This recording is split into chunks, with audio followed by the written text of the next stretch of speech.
سلام الله عليكم ورحمته وبركاته. لا يشكر الله من لا يشكر الناس، ولهذا فشكرا لكل من دعمنا ولو حتى بمشاهدة. بكم نرتقي ولأجلكم سنصبح الأفضل. قفلنا في الحلقة اللي فاتت بعد ما حل بطلنا كل مشاكله مع صاحب الحانة، بعد ما شفناه بيهزم كل أعضاء العصابة اللي كانوا هناك، ومعاهم كمان تيد صاحب رتبة الفارس المبتدئ. لما عمل كده شفنا حصوله على كمية كبيرة من الكنوز كتعويض من صاحب الحانة، واللي بطلنا رفض انه يمشي من المكان من غير ما يعاقبه وقطع له ودنه كمان. قبل ما نبدأ ما تنساش تدعمنا بلايكاتك الجميلة واربط الأحزمة، ويلا بينا على الفيديو. بنروح بعدها بقى لقصر عيلة ليون بلوم واللي كنا اتكلمنا عنها قبل كده، وقلنا ان حياة اخت بطلنا لويس تدمرت بسبب العيلة دي. جوه القصر بنشوف واحد بيبص في المراية وفاكر نفسه روميو، وبيسأل اخوه لو كان بيؤمن بمقولة ان الحب والألم موجهين لعملة واحدة. اخوه بيقول له ستوب زارتنج يا اسطى لو سمحت عشان ريحة الأوضة ما تبصش، وبيسأله لو كان بيلبس وبيستعد كده عشان رايح يشارك في نزال ولا ايه الكلام. ملامح الانحراف بتملى وش الواد لحظتها، وبيقول له انه كان خارج فعلا، ولكنه هيخرج يدور على الحب بس مش يتعارك. بالرجوع بقى لبطلنا فهنشوف انه وصل قصر عيلته، وبيقول انه اول مرة ينام ويرتاح كده من غير ازعاج. اما عن تيخ الحزين فكان بيحسد بطلنا لانه كان بيحاول ينام من امبارح ومعرفش بعد ما شاف معركة داميان. بطلنا بيلاحظ انه متوتر فبيقول له يهدى كده ويستمتع بالحياة زيه، بما انهم مش بس اكملوا المهمة، لا دول كمان رجعوا بفلوس كتير. ده غير كمان ان الناس مش هتسكت والاشاعات هتنتشر قريبا، والكل هيعرفوا ان ابن عائلة هاكسن مش مجرد عيل ضعيف وملوش لازمة. لما ده يحصل فمش بس الناس هتبطل تسخر من عائلتهم المنهارة، لا وكمان اي حد بيحاول يأذيهم هيفكر 1000 مرة قبل ما يعمل كده. تيخ بيقول له ان كلامه صح فعلا وان شكله حاسب كل حاجة كويسة، ولكن المشكلة الحالية بالنسبة له في عصابة التعبان الاسود. بيرد عليه ديميان بانه مش خايف منهم ابدا، وكمان واثق انهم مش هيقدروا يتحركوا ضده بشكل علني لانه من عيلة نبيلة. تيخ بيقتنع بكلامه وبيقول له انه انبهر لما شافه بيستخدم اسلوب المبارزة بتاعه، لكن اللي هو مش فاهمه بقى هو ازاي طور تقنياته بسرعة كده وتعلم فين بالظبط الاساليب المتطورة اللي استخدمها في معركته. ديميان بيحاول يهبط باي كلام وبيقول له انه كان بيتمرن من غير ما حد يشوفه، ولكن تيخا مش بيصدقه طبعا لانه عشان يوصل للمستوى ده لازم يكون عنده معلم فاجر. محادثتهم سوا بتنقطع لما بيشوف بطلنا بول بيجري عليه والغضب ماليه، وبصوت عالي بيسأله ايه اللي خلاه يبات برا البيت وايه المصايب اللي عملها المرة دي. ما هو عارف ان كل مرة ديميان بيخرج فيها بيرجع بمصيبة شكل وعيشتهم بقت صعبة بسببه. بيبتسم ديميان وبيقول له ما يخافش لانه كان بيحل المشكلة بتاعت الحانة بس زي ما وعدوه، وبيشاور لتيخا عشان يأكد على صحة كلامه. تيخا وقتها يا صديقي بيحط شوال الفلوس والذهب اللي معاه على الارض قدامهم. عيلة بطلنا مش بيكونوا مصدقين اللي شايفينه ده ابدا، وحتى ابوه بيقول انه اول مرة يشوف الفلوس دي كلها قدامه. بيشرح لهم ديميان انه لما رجع للحانة وكلمهم في الحوار اللي حصل له ادركوا انهم عملوا غلطة في الحساب وادوله الفلوس دي كلها كاعتذار. ابوه بيسأله لو كان يقدر يثق في كلامه المرة دي ولا بيكذب عليهم برضه، ولكن ديميان بيطمنه، وكمان امه بتقول ان مفيش مكان تاني يقدر يجيب منه الفلوس دي كلها. بيحس ديميان انهم لسه مش مصدقينه فبيطلب من تيخا يأكد لهم على صحة كلامه، وبيغمز له وهو بيقول له بصوت واطي ان مفيش مشكلة لو اخفى شوية من القصة عنهم.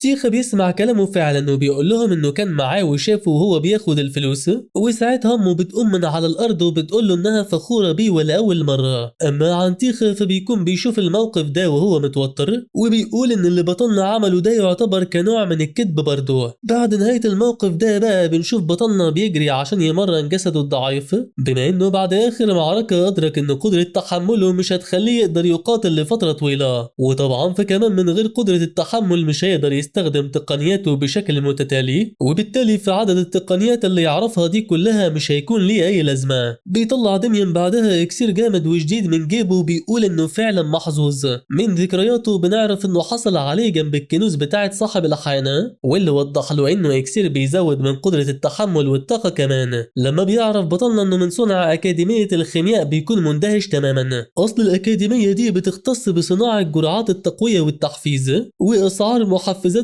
دي بتوصل لاسعار الاحجار الكريمة بفضل كفاءتها العالية. مع نهاية كل كلامه ده بيجي وقت تناول المحفز وبيشعر بطلنا بالطاقة بتجري جوه جسده. داميان بيكون فرحان وبيقول انه كان محتاج فعلا يزود من تحمله بأي شكل، بما انه واثق ان اكتر حاجة هتاخد منه وقت عشان يوصل لمستواه القديم هي قدرة التحمل. رغبة بطلنا في العودة لمستواه القديم بتكون عشان يقدر يواجه دورجو لما يظهر. فبعد كام سنة من دلوقتي هيظهروا الأندد بالقرب من الفيسكونتية بتاعتهم، وهيفضل دورجو يتوسع بعدها شوية بشوية لحد ما يحتل العالم كله. لما بيفتكر اسم دورجو غضبه بيزيد جدا وبيقول انه لازم يقتله مهما حصل. ما هو حاليا هو الوحيد اللي يعرف بحوار ظهور دورجو ده، ولو فشل في التصدي ليه فساعتها العالم كله هيتدمر بمن فيه عيلته كمان. بيلاحظ داميان بعد ثواني ان كل الافكار دي ملهاش وقت حاليا ابدا، وعشان كده بيكمل جري من تاني وهو بيكرر كلمة انه لازم يقتل دورجو بأي تمن.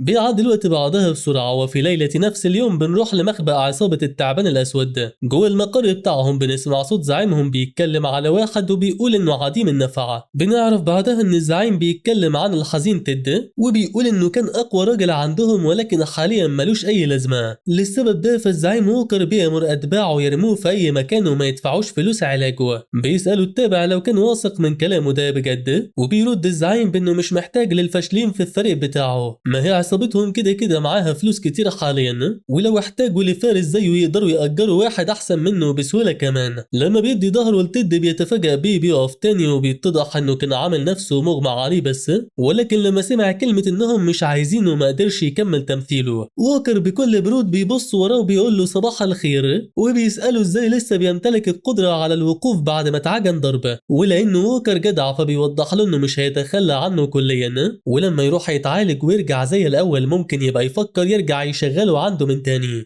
غضب تيد مع كل كلمة منه بيزداد لحد ما بيجيب آخره وبيحاول يهاجمه باستخدام الهالة، بما إنه اتصاب أساسا وهو بينفذ إحدى مهمات العصابة والمفروض هم اللي يتحملوا تمن علاجه. قبل ما يوصل سيف تيد للزعيم بيتفاجأ إن رجله تم تقييدها بهالة سودا غريبة. تيد في البداية مش بيكون فاهم اللي بيحصل معاه وعشان كده بيصرخ بكلمة مين هناك. بنعرف لحظتها إن ووكر استبدل تيد بالفعل لما بيظهر ساحر غامض، وبيسأل الزعيم لو كان حابب يتعاقد معاه عشان يتخلص من تيد.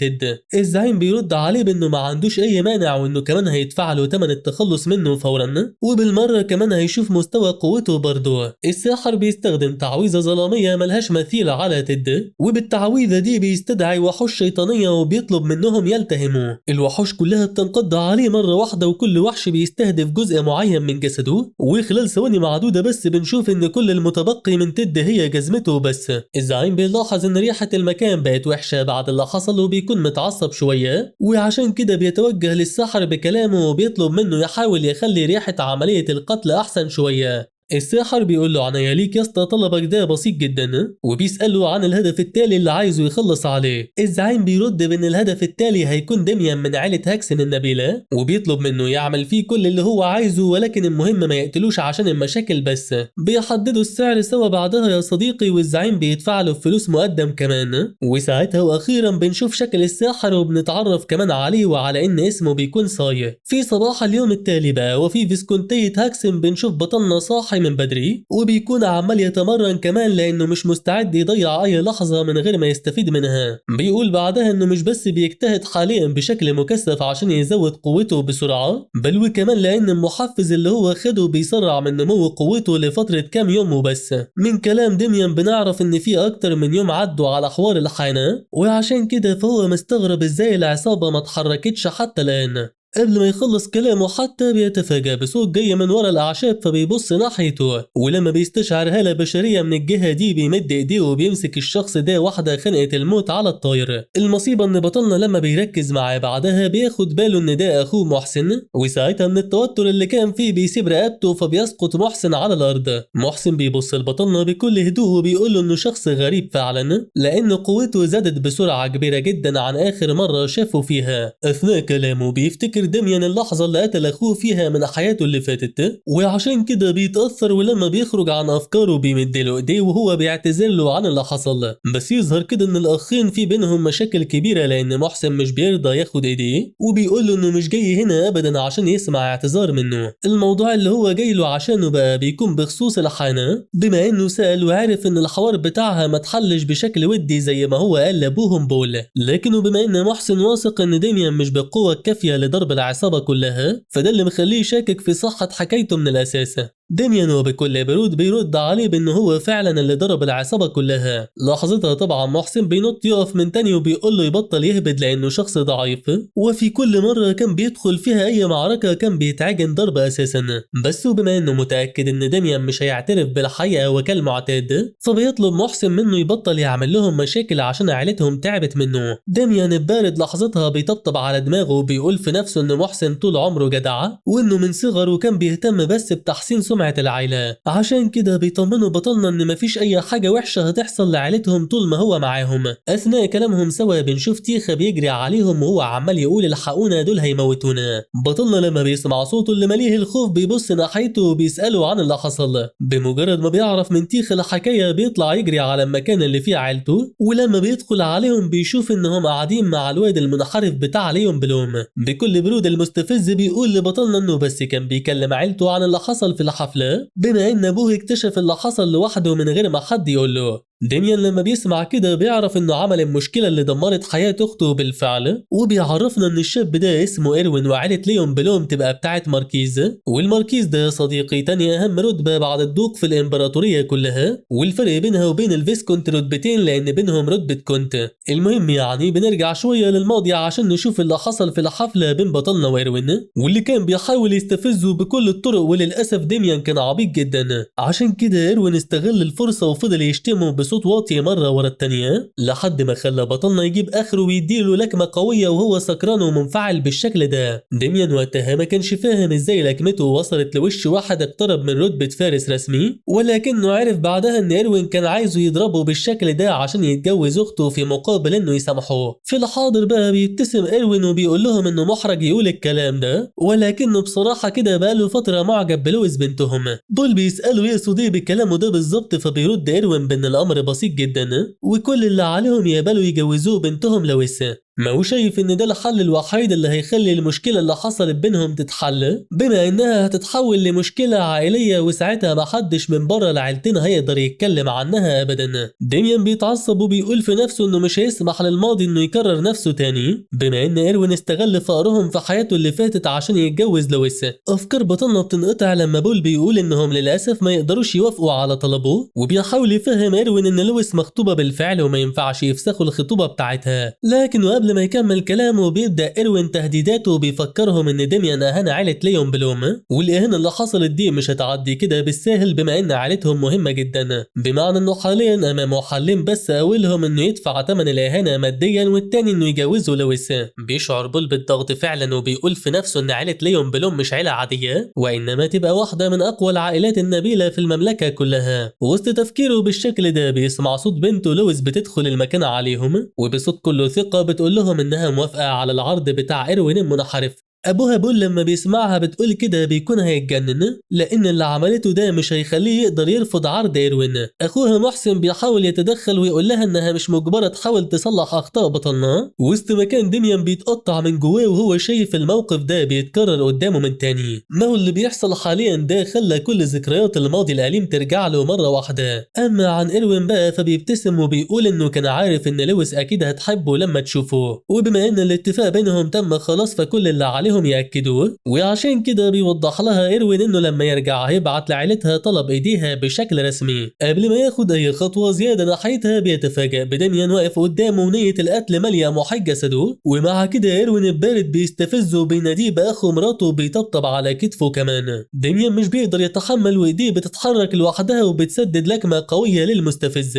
من قوة اللكمة دي بنشوف الواد بيطير في الهواء وبيغني أغنية أنا طير في السماء أو حاجة شبهها، وبيرفع بطلنا صوته كمان بعدها وبيقول له انه مش هيسمح له يدمر حياة اخته. عشان نفهم أكتر سبب كراهية بطلنا لإيروين فتعالى نرجع للماضي شوية. فبعد ما اتجوزت أخته إيروين بفترة وسابتهم ومشيت رجعت تاني معاه للقصر عشان تزورهم، وكان ديميان العبيط متحمس إنه يشوفها جدا وطلع يجري على الغرفة اللي هم فيها. لكن ولما وصل هناك تفاجأ وكان هيبكي من صعوبة المنظر اللي شافه. أصل إيروين كان عمال يعجن البت لويس ضرب لأنها هددته، وكانت بتقول له إنه لو ما خلاهاش تزور عيلتها هتسيبه وتمشي، وبما إنه مش عايز تهديداتها دي تتكرر تاني أبدا فلازم يعلمها الأدب، وأحسن طريقة لتعليم الأدب عنده هي إنه يعجنها ضرب تاني. ديميان الضعيف عديم النفع وقتها كان بيبص على اللي بيحصل من ورا الباب وهو مش قادر يتكلم، وكل اللي بيقدر يعمله بس إنه بيسقط على ركبته بعدها وهو بيبكي بعد ما لاحظ إن أخته كانت بتعيش في معاناة طول الفترة اللي فاتت. من اللحظة دي بقى تحديدا بدأت كراهيته لإيروين تزيد يوم ورا التاني، وأصبح على قائمة الأشخاص اللي لازم ينتقم منهم مهما طال الزمان.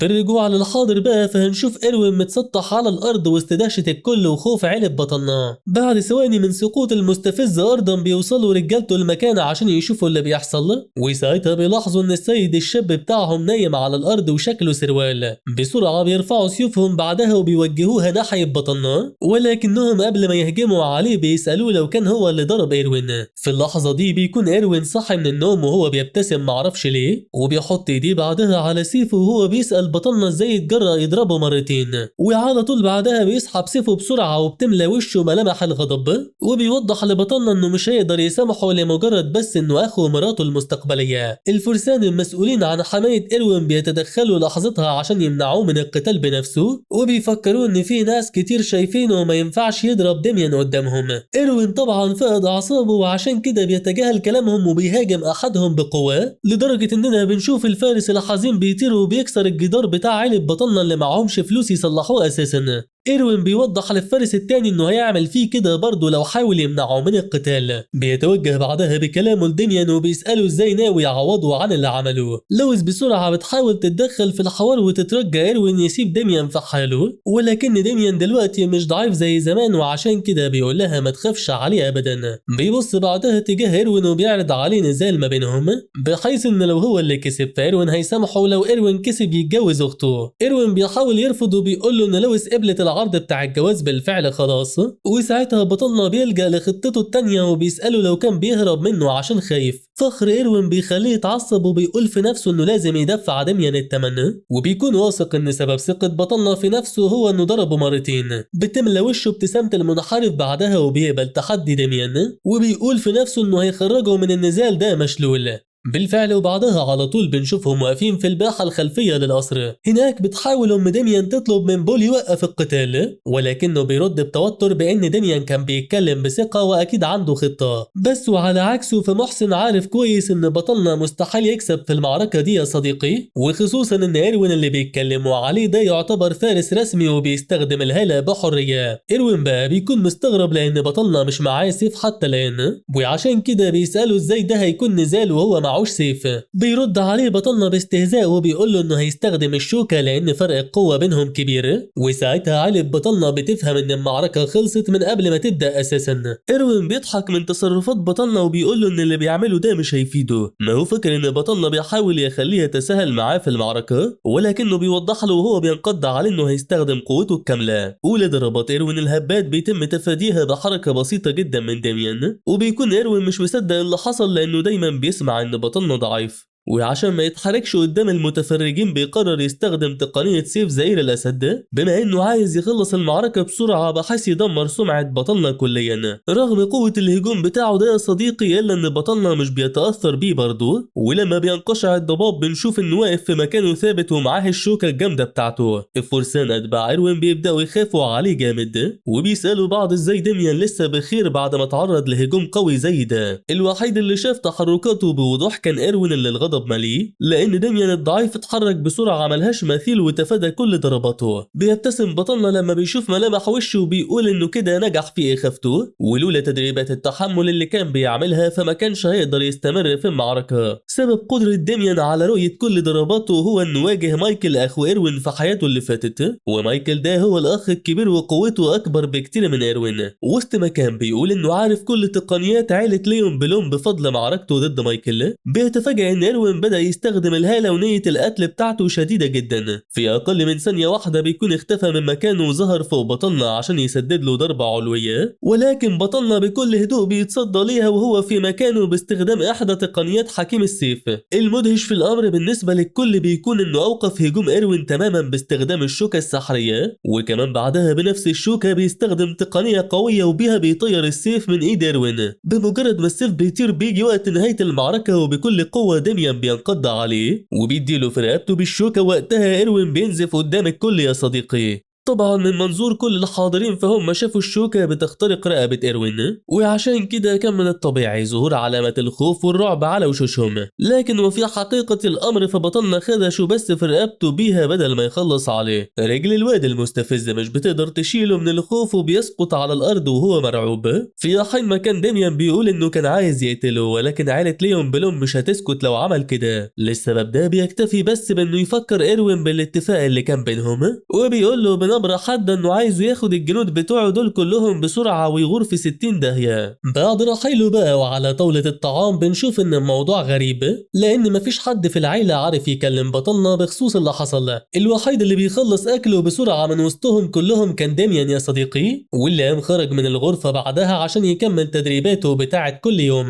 الام بتكسر حاجز الصمت بعد ما بيمشي وبتسأل بول لو كان بجد مش ناوي يسأل ابنه جاب قوته دي كلها منين. محسن بيكون في حالة صدمة وحزن في نفس الوقت بعد ما شاف قوة ديميان، وبيقول ان قوتهم هما الاتنين كانت متقاربة لحد الشهر اللي فات تقريبا. بول بيقرر يقفل الموضوع ده بشكل كلي حاليا، وبيطلب من عيلته يسيبوا ديميان في حاله وهو هيحكي لهم اكيد كل حاجة بعدين. ما هو واثق ان في سبب مخلي ديميان مش عايز يتكلم عن قوته حاليا، وكل اللي عليهم بس يسيبوا له شوية وقت مش اكتر. لكن وفي حقيقة الامر فبول من جواه بيكون خايف يسأل ديميان اساسا، وبيقول انه ممكن يكون ابنه ولكن قوته اللي شافها كانت مرعبة. في الوقت ده نفسه بقى بيكون ديميان لسه بيجهز الاوزان اللي هيتمرن بيها، ولكنه قبل ما يخرج من البيت بيتفاجأ بصوت أخته بتنادي عليه يا صديقي. ديميان أول ما بيشوفها بيقترب منها وبيعتذر لها بما إن مصايبه كانت هتخليها تتجوز واحد ما بتحبهوش امبارح. وسط ما كان بيكمل بأنه المفروض كان يعتذر لها بعد ما الموقف انتهى بالظبط،